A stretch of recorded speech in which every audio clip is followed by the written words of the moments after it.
Okay, in this video I'm going to show you how to set up Google Ga4. This is a new Google Analytics which Google has released. It's still in beta, but it will take over the universal analytics, the analytics that everyone's used to in the coming months. So it's good to set this up ahead of time so you're already tracking data.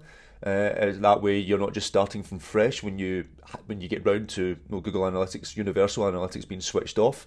It's good to do this now so you're at least tracking data well ahead of time. But there is a couple of things that you need to pay attention to, because if you don't set it up the right way, you'll either not track data, or if you do track data, it will actually delete that data within 2 months. And that's one area that a lot of people do not actually notice. So let's go straight in. I've got to set up analytics for one of our clients here. So I'm going to go to their Google Analytics just now. So they have the standard Google Analytics. You can actually see here the warning. As of the 1st of July 2023, Universal Analytics will no longer process data.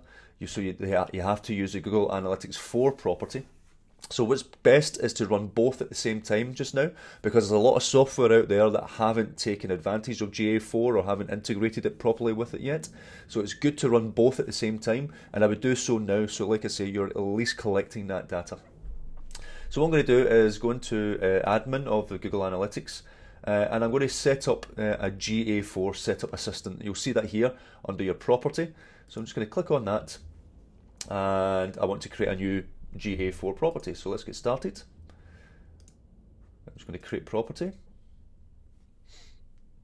and I'm going to have a look and to see my Ga4 property.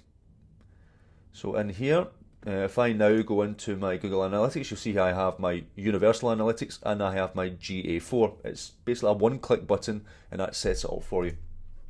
But like I say, there is two things that you need to pay attention to.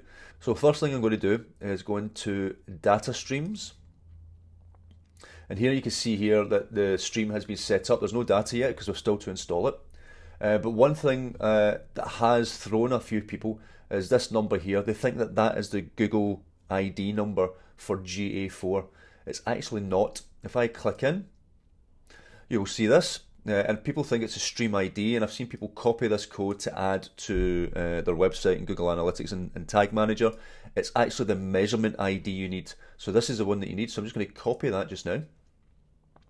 And I'm going to actually come out of that, and I'm going to go into data settings and data retention. This is very important. What Google will do out the box is only keep data for 2 months. So only keeps data for 2 months. The maximum you can do is 14 months. So the first thing you do is change that to 14 months. So go in, if you've already set up Ga4, make sure you have this set to 14 months, or you will lose data within a space of 2 months. So you want to at least have a year's worth of data, but that will refresh and update, and you won't be able to look back years and years and years past. I'll only keep it for 14 months. So make sure you change that, and when you do, click Save. So I've set that to 14. We have our data stream, which we're going to, again, I'll just copy that code just to make sure. And now I'm going to go over to Tag Manager. Now, Tag Manager is Google's sort of software. It can contain all your tracking codes in one, so you only have one piece of code in a website, and Tag Manager will pull all that in. So here we have, for this client, we have Facebook Pixel and a Google Analytics Universal Pixel. So I'm going to add in the Ga4, and again, it's very, very easy to add this in. So what I'm going to do is click on New,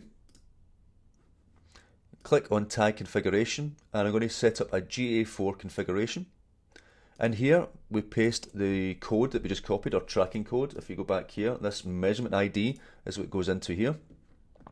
And then I'm going to click on the bottom panel and click All Pages, because we want to track across all pages. So I'm just going to hit Save. So that's me now got Google Analytics Ga4 configuration now installed.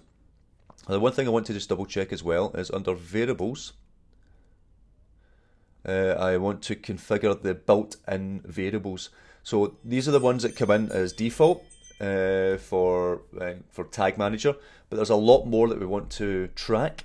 So I'm going to go into configure, and I'm going to scroll down until you see clicks. I want to track clicks across the website. So this will be on elements, classes, text, URLs, things like that as well. And I'm also going to do it for forms and video. If you want to track, so all this information will be passed over to Google in terms of how people scroll, how people watch videos, etc., etc. So I'm just going to see if there's anything else. Don't need that. The form, the clicks. Don't need to think the error messages, and everything else is fine. So what will happen now is, because I've selected all that, all this will now be tracked within Google, and then that information will be transferred over to the new Google Analytics, so you can see how many videos have been played, the duration, blah blah blah blah blah. So it's good to have that added to your tag manager as well. So if I go back to tags, we've now got that set up. So what you need to do is then publish that to make it go live. So I'm just going to click submit. I'm just going to put in here Ga4 setup, so we know what it was we did, and then publish. And that is now, the website for this client has now got Ga4 and as well as Universal Analytics installed on the website. So that will now start tracking that data within the new Google Analytics. So that's how you set up Analytics for Ga4 as well as Tag Manager to then have that appear on your website.